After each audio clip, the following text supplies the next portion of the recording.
Hello and welcome to On the Line. I'm Karl Richter. This week's special Halloween episode features a double dose of Texarkana thrills and chills. First, you'll hear Scarlett Lewis tell me how her Haunted Texarkana Ghost Walk is rooted in local history and share some of her favorite spooky tales. Then, after a break, a conversation with Pamela Pierce Barcelou. Her father, Charles B. Pierce, made two iconic horror movies, The Legend of Boggy Creek and The Town That Dreaded Sundown, in and around Texarkana, based on true local stories. We talked about her father's legacy in the horror genre and beyond, and what she's doing to preserve it. A word of warning, this episode includes some subject matter that may not be suitable for children. Here's my conversation with Scarlett Lewis. Happy Halloween!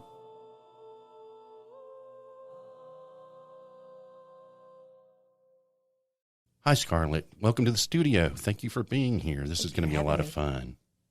So tell us about Texarkana Ghost Tour. Well, let's see. There's a lot to talk about. Well, one, we're full of ghosts and all that fun stuff. Right. But we do it a little differently. It isn't so much about the scare tactics and how can we scare you. Right. It's more about the fascinating history and what got Texarkana to where it is now. Yeah. And so, we have everything from murders to mayhem to prostitution and gambling, all of it. Wow. That sounds really fascinating. So how did you get involved? You haven't been doing this very long, right? Well, no, actually about a year, okay. I think now. Before I bought it, Brandy Aaron and the Railroad Museum downtown, they owned it, and they approached me to help be a tour guide. Mm-hmm. And then after that, I purchased it, and I've enjoyed it ever since. So, yeah. So where and when? How can people participate? Let's see. Well, right now till Halloween, it is every Friday and Saturday night, 8 p.m., Crest Gap, which is 116 West Broad Street on the Texas side. Mm-hmm. You just look for the colorful murals, and you'll see me. Mm-hmm. Or listen to our loud music. Just follow the music, and you'll find us. But you can order online ahead at eventbrite.com. Just look up Haunted Texarkana Ghost Walk. Or come in person right before the tour, and we'll get you in. Haunted Texarkana Ghost Walk. It's $15 a person. Okay, great. And tell me about your business. Yeah, I own another business downtown called Knock on Wood Vintage Supply Company, and that's how the tour kind of came to me from the Railroad Museum. I'd partnered with them when they were open, and I'd partnered with them for about 3 or 4 years. But through my little shop, obviously I'm a history buff. Right, yeah, I wanted to ask you about that. You can't tell with the tour or with the shop. But we like to bring antique, vintage, and oddities to Texarkana. We try to keep it stuff that's from Texarkana or within a 50-mile to 100-mile radius. So tell me about that through line. You're really interested in these stories and objects from the past. Yeah, absolutely. And Texarkana itself is unique, and a lot of people don't realize it. I grew up here. A lot of people who come to the tour or my store have grown up here, but only know tidbits of the history. Mm-hmm. And like with the ghost tours, even with the items that come through the shop, I want to find that unique history. So even with some of the items, I have found a quackery device. Oh, wow. That was made by a man in Texarkana. Oh, wow. It was a modified Tesla coil, and he went door to door in the teens to 20s trying to sell it as a cure-all for all diseases. Electroshock therapy. That was common when electricity was new. Yes. People touted it as sort of a panacea, right? Yeah. And I accidentally forgot to take some rings off when I turned it on for the first time. Oh, so it still works. It worked, yeah. Wow. What other kinds of things do you sell? Oh, we sell everything from military to, I guess what's the correct word? Morbid, you could say. Mm-hmm. But there is a lot of objects in Texarkana surrounding the idea of death. And I know that sounds morbid and scary to some people, but there's a beauty to it on the other end of it, and there's a lot of history behind Texarkana that goes with that. There was a casket company here, and I had the pleasure, my mom did, of being able to buy a hope chest that was made by the casket company. Oh, interesting. So, I mean, Texarkana is an interesting place. So great. Have you ever had any haunted objects in your store? Yes, I believe so. Yeah. We've had a paranormal team. I've been on that team, and they're called the Inspectors. They're local, and they came in, and I had some World War II memorabilia that belonged to a local man, and his name was Lindy. And we had a lot of activity in the shop, banging on windows, my back door, shop door just opening. If you had to say, oh, I need to go use the restroom, the back door would open for you. So, and with the paranormal team, we realized he came through, and it was Lindy. So we always say, hi, Lindy, whenever something happens. Oh, wow. So why do you do this? Are you a horror fan? Are you a spooky fan? I wouldn't say I'm necessarily I'm a fan of anything strange and unusual. I watch horror, of course. Yeah. But I don't know. It's the history of it. I think there's so much to be learned. And, yeah, it's really a fan of the strange, unique, and the historical value of everything. So what are some of the things you've learned doing this? Ooh.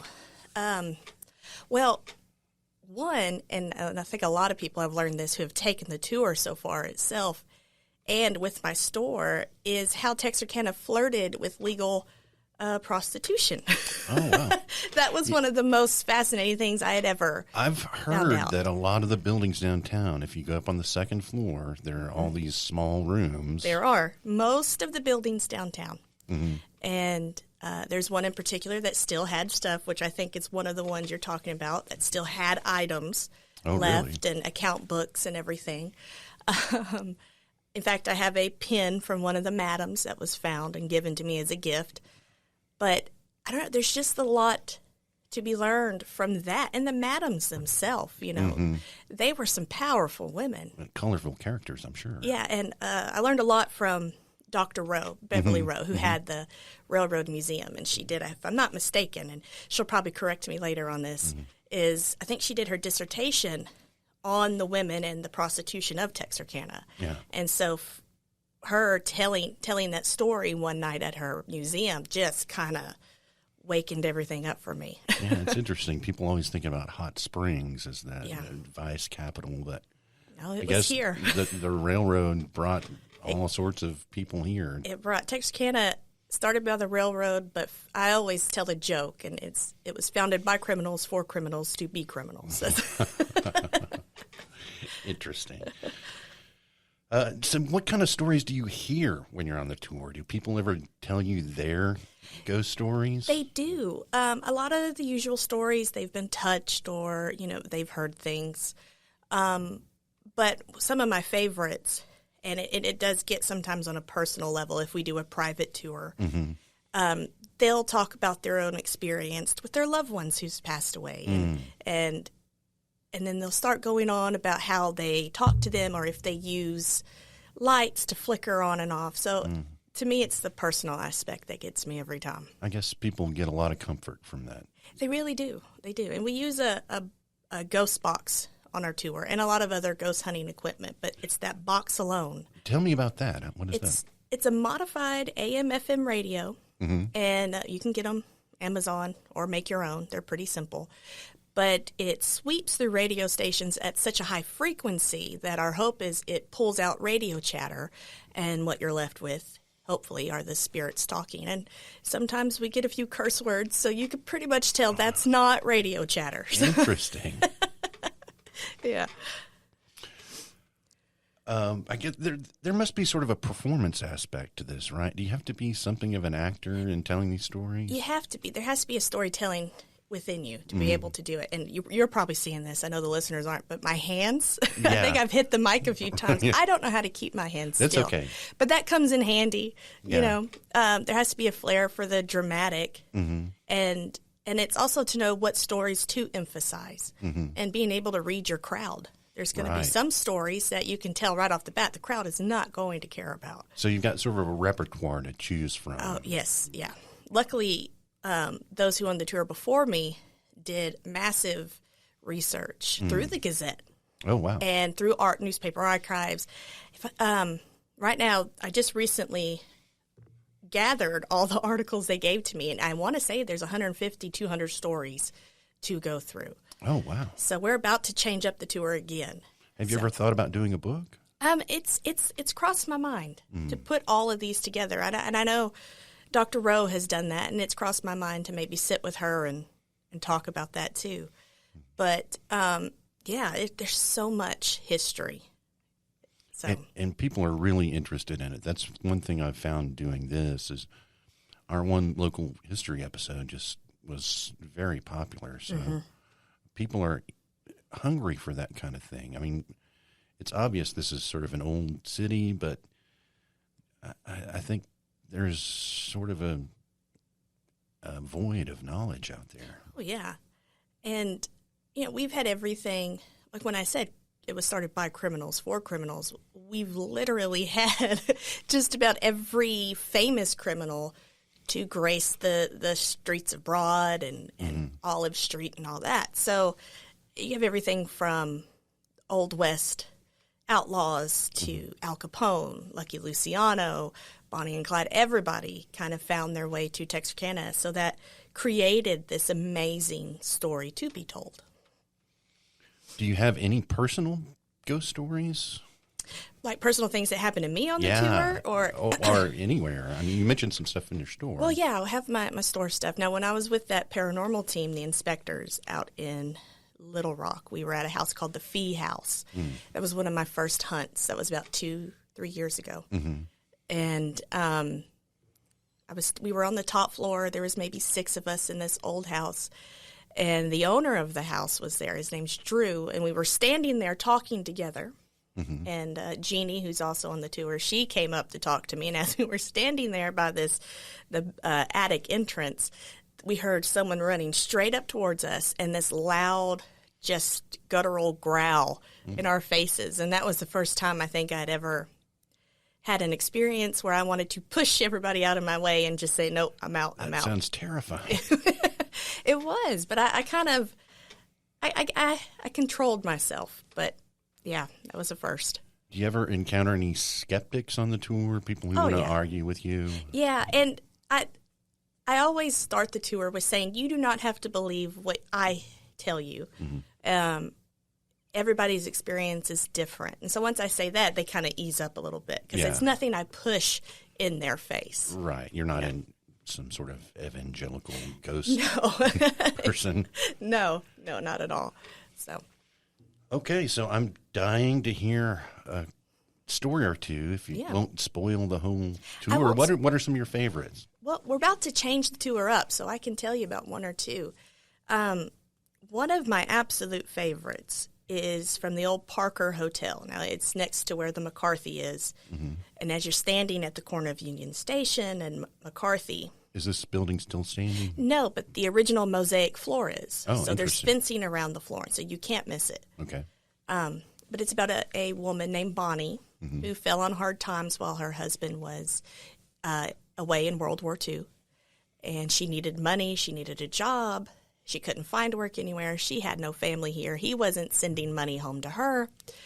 And a friend kind of mentioned to her, hey, there's this place called the Parker with a madam who works there. And, I mean, you can make some money off of this. And so she did and took her up on it. And she was very good with implications intended, but very good at what she did. And her husband was away the full span of the war, so 4 to 5 years. And in 1946, when he came home off the train, he kind of snuck into the McCarthy, waited to watch her walk into the Parker, and when he saw her go in, he ran up and he, if I'm allowed to really say this, he slashed each of their throats. Oh, my goodness. Yeah. And then he just kind of went downstairs and waited. There was no chase to find him, nothing. Wow. So that's one of the stories that fascinates me because to me, it's important to remember that Bonnie was human even though her life choice. Mm-hmm. And but he only got just a little prison time for a double homicide. Wow, it's sort of a crime of passion excuse, I guess. It was. And they tried to write it off as soldier's fatigue then, which is what we call PTSD now. But they later found out that he had been receiving letters for years while he was away that she was doing this. So in my personal opinion, I think it was very well premeditated. I think he stewed on it for about a good 3 to 4 years. And so Bonnie has returned. Bonnie, she is one of the ones that loves to sing for us on the box. If we just ask her, she'll sing a hello, and she'll talk to everybody. Wow. She is one of the ones that I can depend on. Wow, so. I'm going to have to do this. You're going to have to. You're going to have to. What's another story? The other one is, it's the craziest story on the entire tour, and it involves Dr. Beadler, who was Texarkana, Arkansas's first mayor. And it's a fight that happened between him and his deceased wife's lover. So this is a fight that took about 6 or 7 hours, a whole day's worth of back and forth, fisticuffs in the middle of Broad Street, mud, muck, making everybody watch. Yeah. And it finally came to blows at the end of the evening when Beadler was in a saloon. In fact, it was right there at the corner of Broad and Olive. So TLC Burger Shop, Booth Row Building, that corner. And finally he was in a saloon, and he walked out drunk, and there was the jilted lover. He got his attention, called him over, and as he called him over, the lover's son came out of the corner, and he shot Beadler in the back of the head with a shotgun. Oh, my goodness. So that's Texarkana's first high-profile murder, was their first mayor. Yeah. Wow, I never knew that before. Yeah, it's, once you hear the entire story, it involves Madame Zoe LaRoe, one of Texarkana's prominent madams. She hid Frank out. He was the jilted lover. It's soap operas couldn't even write what Texarkana has in store. So yeah, this could be a movie or a it novel really or could. Something. Yeah. So do you get a lot more business around Halloween? We do. I had to take on an extra tour guide, and which is how I got into it. Once Halloween gets closer and closer, the tours get bigger and bigger. So we have to split them up. So Friday and Saturday nights, correct? All right. Well, we'll put a link to. Do you have a website or a Facebook page? We have our Facebook page. It's Haunted Texarkana Ghost Walk. Okay. Well, I'll be sure and link to that so everybody can find you and have a spooky Halloween. That's right. And we'll have a big Halloween night. So be sure to come to that. Oh, that's too. a Saturday, isn't it? Saturday or Sunday. No, it's a one Sunday. of them. Yeah. So you'll be doing it on Sunday There'll night. There'll be 3 nights the last weekend in October, so that we'll have it. Great. That sounds like a lot of fun. Yep. All right. Thanks so much for taking some time to talk to us. This has been having me. A lot of fun. Thank you. Thank you. All the latest news and more is always right at hand with the Texarkana Gazette mobile app. Updates and breaking news alerts throughout the day keep you up to speed on everything happening in Texarkana and beyond. There's even a daily digital replica of our print edition. All the features you love, like puzzles and our special sections, are right there. It's like having the whole paper in your pocket or purse. Best of all, it's free to download. Look for the Texarkana Gazette app in Google Play or the Apple App Store today.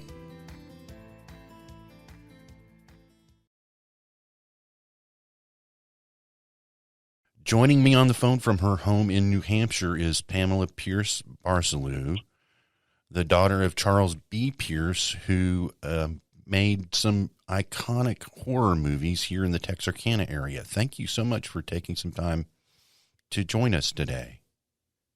Oh, thank you so much for inviting me on your show. It's spooky season here in Texarkana, and that means the traditional Halloween week screening of The Town That Dreaded Sundown in Spring Lake Park. It must be really gratifying to know that your father's work has become so woven into the culture here in the area where he grew up. It is. Yeah, it's comforting in a lot of ways, even though it's such a hard subject matter. But it's really pleasing to know how happy it would make my dad. He would be so thrilled because he loved Texarkana and he loved the people, and that's where he felt like he came from. And so to be a part of the fabric and the tradition, and, you know, for people to, they really loved him. A lot of people remember my dad all the way back to Mayor Chuckles, you know. Mm-hmm. So he would be extraordinarily honored. So that makes me very happy. It's kind of a fun time too, you know, because people are getting out and they're trick or treating with their families and all that kind of stuff. So it's, again, even though the subject matter is so horrible, it's, you know, based around this kind of family and getting outside and kind of a tradition now. It's become, it seems like, in Texarkana. Yeah, it really is. I want to ask you a little bit about your father's legacy and influence, especially in the horror genre, since, you know, we are in the Halloween season. I think we can say The Town That Dreaded Sundown was an early example of what we would call a slasher movie now, right? It predates Halloween and Friday the 13th. And Legend of Boggy Creek could be seen as a precursor to some found footage horror movies like the Blair Witch Project. Would you agree with that? How do you size up your father's place in the history of horror movies? I do. Again, I think that he was very pioneering. Boggy Creek was that format is considered the first docudrama, actually. So later on, when you watch these crime shows now and you see like unsolved mysteries and those kind of things, those are all kind of based off that Boggy Creek format. And you're right, the Dreaded Sundown was like a precursor to the Halloween and those. They say that he's one of the first. I think maybe Leatherface may have been released before, I've been told, but yes, that's right. If not, then he's the second. The Phantom is the second to wear a mask. Mm-hmm. And I've been told that there are correlations between the Phantom Killer and Darth Vader. Do you know about that? No, I've never heard that before. Yeah, so it's Ralph McQuarrie who does the movie posters for both Boggy Creek 2, and the Phantom, the Legend of the Town That Dreaded Sundown. Mm-hmm. And so in 1975, he goes to work for George Lucas and creates, as the production designer for Star Wars, he creates the look of all the sets and the characters. So the Stormtroopers, R2-D2, C-3PO. Mm-hmm. He talked to George Lucas, you know, and they came up with, you know, he kind of told him what he was thinking, and then Ralph rendered the drawings and the concepts. So if you ever have noticed the resemblance to Chewbacca, it's because it was the same artist that created them. I tease that Chewbacca is the Falcon Monsters. That the Falcon Monsters Chewbacca's daddy. So they say that. So when Ralph did the movie poster for Dreaded Sundown, supposedly it was he that suggested the scuba apparatus with Lucas to create that kind of raspy breathing that Darth Vader does. Right. And if you watch Dreaded Sundown, the mask going with the breathing back and forth, moving, and kind of that heavy breath is a huge part of the character of the Phantom. So that's kind of those are kind of interesting, you know, correlations, I think. And people may not remember that in Friday the 13th, Part 2, when I'm showing my horror movie geekdom here, before the villain Jason finds his iconic hockey mask, he's wearing a hood almost identical to the phantoms in the Town That Dreaded Sundown. Yeah, isn't that crazy? Now, let me tell you something about that hood. Mm-hmm. So, my dad didn't come up with that. He read those reports somehow, and he talked to the people, and the Phantom Killer actually wore like a pillowcase or some kind of hood over his head like that. So, when my dad was filming that, everybody kind of laughs and says, "Oh, that's not a true story," et cetera, et cetera. And he did take some liberties, of course. Mm-hmm. But it is based on a true story. So that's where that hood came from. Interesting. You know, scary, huh? Yeah. So those two weren't the only horror movies he made. There was also a Boggy Creek sequel, which I gather your father wasn't very fond of. And there was also... I'm sorry, go ahead. He said that was his least favorite movie. He was a little bit embarrassed by it. Yeah, was it the sort of thing where he just, they made him a financial offer he couldn't refuse? Or It is, yeah. I have a real interesting I've been doing a lot of kind of detective work since about 2014 on my dad's work, and it's amazing what I've uncovered. I'm getting ready I'm going to dig a little bit deeper, but anyway, it's, he did it because people have been asking him to do it since the Legend of Boggy Creek was released. That was immediately, they said, you got to do another one, you got to do another one. So, when he does Boggy Creek 2, he had trouble with it. But you know what? I'm going to say this. I run my dad's pages on social media, and I go to these events representing Boggy Creek and everything. And I meet with a lot of his fans, and people write to me every single day. And a lot of them like Boggy Creek too, believe it or not. So, oh, really? As much as he's embarrassed by it, people like it, and they say, "Oh, do the same thing to Boggy Creek too that you've done, to the Legend of Boggy Creek." But it has its fans, believe it or not. So, well, you never know when you put something out there how people are going to respond to it. So that's great. So, that was shot there in that area too, Texarkana area. Mm. With, I don't know, but it's Jimmy Clem, who was also in Dreaded Sundown, that played the detective in the car with Sparkplug, if you remember that. And then later on, Jimmy Clem plays Crenshaw, who's, I won't give away it in case somebody's not seen it, but anyway, so Crenshaw's kind of a bad dude, Oh, okay. Kind of has that Deliverance feel to it. Uh-huh. What did you think about the sort of reboot that was out a few years back of Dreaded Sundown? So I didn't really see it. I skipped over to, I'm not a blood and gore person. Right. And I am also not really, to be honest with you, not really that much of a horror person either.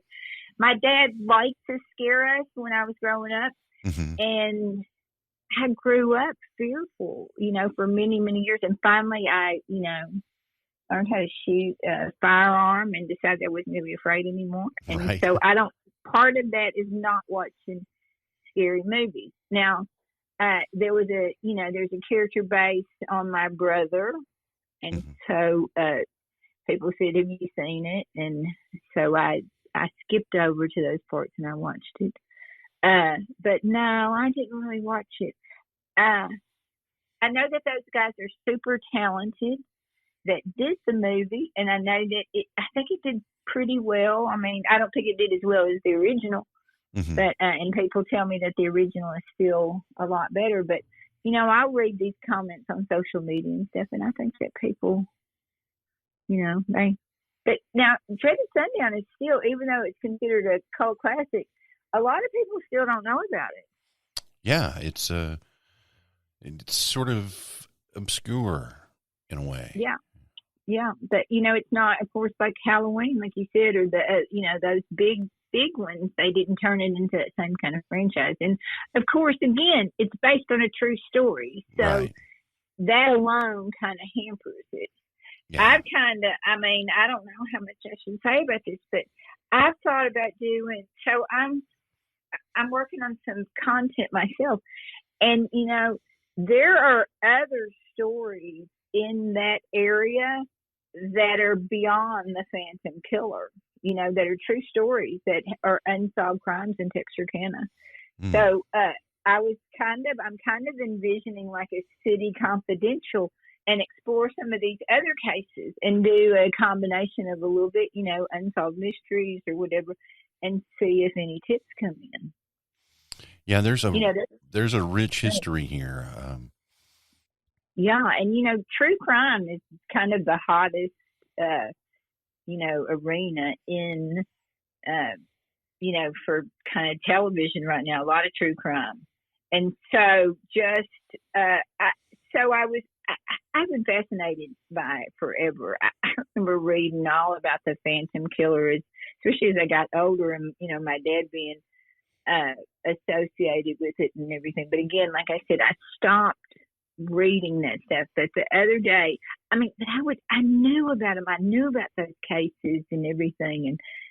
And so the other day, I took a deep dive in one of like the Remember in Texarkana Facebook page, and some of these, are talked about.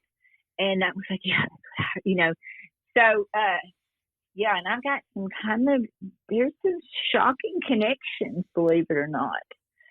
So I may investigate that, on my dad's behalf now, instead of doing because you can't really do sequels, but there are other, I'm thinking about it. My dad took 2 Texarkana kind of events, the sightings of this creature in the swamps of Fouke and this serial killer from the 40s. And he created 2 cult classics out of it. Yeah. So the stories are there. I mean, I have, when you asked me how did I feel about the other one, I think that television right now is kind of garbage. Mm. I find it very difficult to watch almost anything. And one of those is, I'm going to say, I'm not a blood and guts. I think that you can achieve a lot of those things psychologically, as Blumhouse, Jason Blum has proven, and Boggy Creek proves. You don't have to have all this blood and guts, but I mean, there's some, we were talking about the 2 young kids that were killed over there in College Hill, and that how, wasn't it Lucas or something, had confessed to those crimes. That's right. I think early 1980s, correct? But right. 1981 or so. Yeah, but then he recanted and stuff. So it might be kind of interesting to delve into some of these things, like what was going on. And, people do, these things are solved much later by tips and, I don't know, but there's a lot of cases like that, surprisingly, in, Texarkana, in that area. And there's reasons why, like when they do in City Confidential, when they talk about, it's because of where it's situated, on the major thoroughfares through the U.S. It's kind of a gateway, north and south and east and west. And then you have that long history of, just organized crime. I always grew up here in Texarkana was Little Chicago, is what my dad called it. Yeah. I mean, there were assassinations on beautiful little brick line roads, downtown almost. Yep. Your father returned to horror with a movie called The Evictors, which I confess I have not seen. Yes. That seems even more obscure. Can you tell us a little bit about that film? Yes, so The Evictors is starring Jessica Harper, who is in another famous horror film, Suspiria, maybe, is that the name of it? Suspiria. And Michael Parks, who is in The Bible, and he also later on was in Quentin Tarantino movies. Michael Parks. and Damon. Vic Morrow that was killed in that was killed in the Twilight Zone. Yeah. And I'm trying to think who. Oh, Sue Ann Langdon. If you remember Sue Ann Langdon, who was a really good actress. So pretty good acting in it. Mm-hmm. And it's my father. I think my father wrote it by himself. It's interesting. That movie poster for The Evictors is done by Drew Struzan, who there was a documentary called The Man Behind the Poster. And that's Drew Struzan. And Drew Struzan did the movie posters for all the Star Wars and for Back to the Future. If you look on his IMDb, it's kind of mind-blowing, but that's kind of fun that he did it. And I'm guessing that he did that because Ralph McQuarrie, who did most of my dad's posters, was probably working for George Lucas and was busy, and those guys kind of worked together. But I'm not exactly sure. Drew Struzan is still alive. Maybe I can get an interview with him before and see how he came to do that movie poster. But it's pretty good. It takes place, I think, there's kind of gangsters. I think it's maybe the late 30s. Oh, okay. Oh no! So I think it's after the Depression. I see. So yeah, this family is so they move in and all these strange things start happening in the house and they can't figure it out and they don't know if it's their imagination or whatever. So it's pretty good. I'm going to seek that out. I'll see if I can find a way to watch that. It was done very close. I can't think of the name of the town. The house, I think, still stands that they used while they were shooting it. So it's kind of a creepy, he drove around and had scouts and everything. They looked for these locations, they spent great amounts of time. Mm-hmm. Actually, he lived, at that time, he had moved to Shreveport by then and lived out on Cross Lake.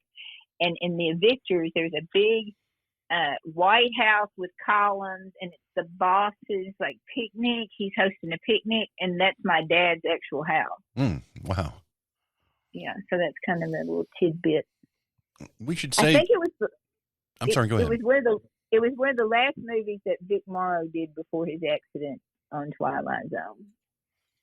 Yeah, I'm going to check that one out. We should say that horror movies were really a small part of your father's overall body of work. He made more than a dozen movies, correct? Yeah. So his passion growing up, he would watch John Ford and Houston and those guys on the big screen. He used to tell me about, going to the movies as a kid, and it would be this big screen, and he would lose himself in those movies. Mm-hmm. So immediately when he had success with Boggy Creek, he wanted to start making kind of movies that, that he had seen as a kid. So yeah, he, I think, he went all the way to the Norseman, Right. He was pretty bold. So yeah, that he would write them, he'd write them with Earl Smith. Later on, and I don't know if you know this, but he and Earl wrote their credit is original story by, and they wrote the famous line, "Go ahead, make my day." Right. Yeah, the story treatment for Sudden Impact. Right. One of the Dirty Harry movies starring Clint Eastwood. Yeah. People don't know. Exactly. And that was the first one that Eastwood directed himself. So my dad and he had become friends. And so Eastwood, when you see somebody say, "Well, what are you working on now?" or whatever. So my dad told them, and so the rest is kind of history. So given that whole rich body of work, why do you think these couple of scary movies are what he's most remembered for? Well, because I think that, a lot of it's probably the time. And those are based on true stories. And I think that fear is something that's primal, Mm-hmm. Watching a Western that somebody might think, oh, that's kind of hokey, or that's, I think it's an easier draw. especially, so a lot of them, people saw this, especially Boggy Creek, they saw it when they were very young.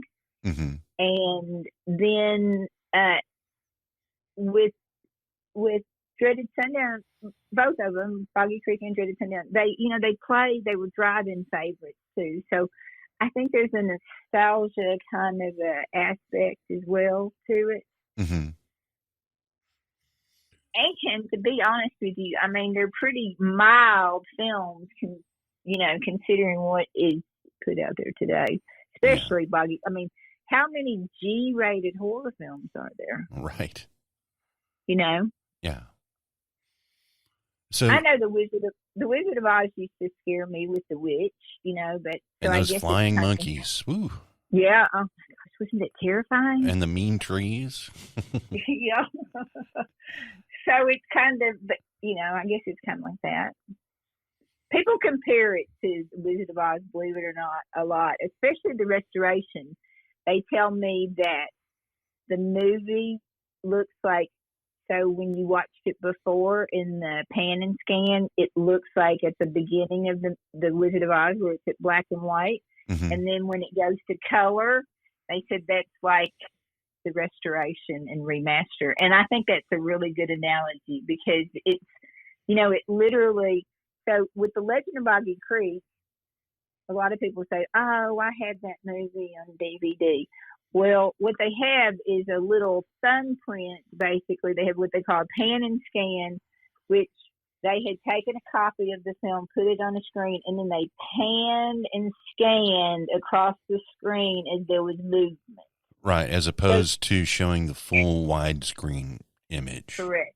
Yep. So you're only getting a little thumbnail with that. So it's kind of amazing that Boggy Creek became the classic that it has in all those years of pan and scan grayscale. Mm-hmm. I mean, it kind of speaks to the story. You know what I mean? Mm-hmm. So it's really now the restoration is like seeing it again, for the first time, like when you were, so it hasn't been seen like this since the theaters in 1975. Mm-hmm. So that's like kind of seeing a brand new movie. But again, like it's G-rated. It's taking something that is a known topic around, and that is fascinating to people, I think. And then it's a lot of people also tell me that, not with Dreaded Sundown, but with Boggy Creek, they tell me that it's comforting, if you can believe that. They tell me that there's a comfort to it, and they love the soundtrack. So I've been working on the soundtrack it's actually finished. So there's a whole thing with the COVID and everything with a backload of vinyl. Vinyl has gotten to be very popular, and it's kind of complicated to make it. Oh, really? So anyway, but it's coming along, and those are all sounds that I hope, when I first started this, I thought that October would be my biggest month. Mm-hmm. But it really turns out that December is actually my biggest month.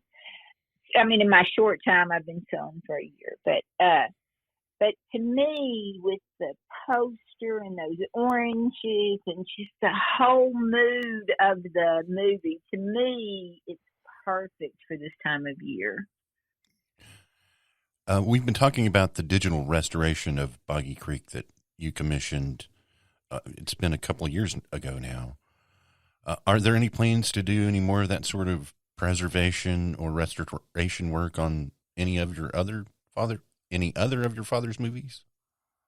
Well, so, yeah, I mean, I have my eyes on a couple. I have to go get the rights to them, but like I said, I have a real good lead. All I have to do is come back there and just dig a little bit, and I have the answer for Boggy Creek too. Mm-hmm.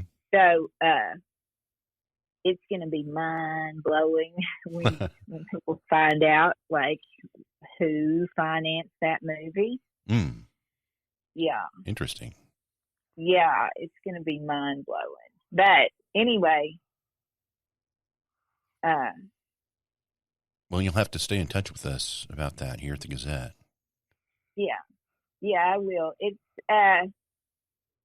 been a real interesting, kind of intriguing the whole thing. I mean, Texarkana has its secrets that you have to peel back. Mm-hmm. That you probably know, But anyway, it's on the restoration and stuff. Mm-hmm. It has been. So what I did, I'm still working with Eastman. We did the remaster of Bootleggers, Mm-hmm. which is the second film, and we actually have gone back and we have an entirely new print of The Legend of Boggy Creek. I didn't have many complaints. I had less than probably 5 complaints, but people talked about stabilization.